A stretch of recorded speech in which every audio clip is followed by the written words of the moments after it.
আজি আমাৰ কেন্দ্ৰত সংসদত ৱাকফ আইন প্ৰস্তুতি কৰা হ'ব। ভাৰতবৰ্ষৰ কাৰণে আইনখন যথেষ্ট প্ৰয়োজনীয় আছিলে। ৭৫ বছৰৰ পিছত প্ৰধানমন্ত্ৰী নৰেন্দ্ৰ মোদী ডাঙৰীয়াই এটা সাহসী পদক্ষেপ গ্ৰহণ কৰিলে। मैं तेखेतक धन्यवाद और अभिनंदन जनाता। वक़्फ़ कानून भी पास हो जाएगा, देश के लिए बहुत ज़रूरत है। आज हमें 75 बरस इसके लिए इंतजार करना पड़ा। प्रधानमंत्री जी ने ये साहसी पदक्षेप लिया और मेरा मानना है कि संसद भी इस कानून को पारित कर ही देगा। আজি আমাৰ কেন্দ্ৰত সংসদত ৱাকফ আইন প্ৰস্তুতি কৰা হ'ব। ভাৰতবৰ্ষৰ কাৰণে আইনখন যথেষ্ট প্ৰয়োজনীয় আছিলে। ৭৫ বছৰৰ পিছত প্ৰধানমন্ত্ৰী নৰেন্দ্ৰ মোদী ডাঙৰীয়াই এটা সাহসী পদক্ষেপ গ্ৰহণ কৰিলে। मैं तेखेतक धन्यवाद और अभिनंदन जनाता।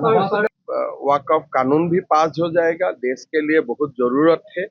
आज हमें 75 बरस इसके लिए इंतजार करना पड़ा। प्रधानमंत्री जी ने ये साहसी पदक्षेप लिया और मेरा मानना है कि संसद भी इस कानून को पारित कर ही देगा। আজি আমাৰ কেন্দ্ৰত সংসদত ৱাকফ আইন প্ৰস্তুতি কৰা হ'ব। ভাৰতবৰ্ষৰ কাৰণে আইনখন যথেষ্ট প্ৰয়োজনীয় আছিলে।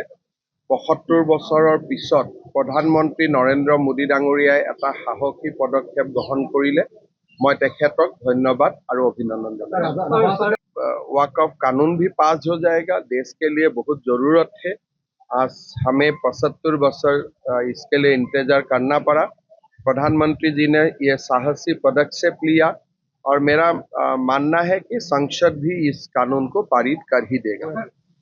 আজি আমাৰ কেন্দ্ৰত সংসদত ৱাকফ আইন প্ৰস্তুতি কৰা হ'ব।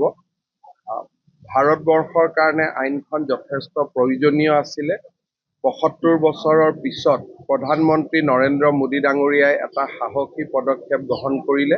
मैं तेखेतक धन्यवाद और अभिनंदन जनाता। वक़्फ़ कानून भी पास हो जाएगा, देश के लिए बहुत ज़रूरत है। आज हमें 75 बरस इसके लिए इंतजार करना पड़ा। प्रधानमंत्री जी ने ये साहसी पदक्षेप लिया और मेरा मानना है कि संसद भी इस कानून को पारित कर ही देगा। আজি আমাৰ কেন্দ্ৰত সংসদত ৱাকফ আইন প্ৰস্তুতি কৰা হ'ব। ভাৰতবৰ্ষৰ কাৰণে আইনখন যথেষ্ট প্ৰয়োজনীয় আছিলে। ৭৫ বছৰৰ পিছত প্ৰধানমন্ত্ৰী নৰেন্দ্ৰ মোদী ডাঙৰীয়াই এটা সাহসী পদক্ষেপ গ্ৰহণ কৰিলে। मैं तेखेतक धन्यवाद और अभिनंदन जनाता। वक़्फ़ कानून भी पास हो जाएगा, देश के लिए बहुत ज़रूरत है। आज हमें 75 बरस इसके लिए इंतजार करना पड़ा। प्रधानमंत्री जी ने ये साहसी पदक्षेप लिया और मेरा मानना है कि संसद भी इस कानून को पारित कर ही देगा।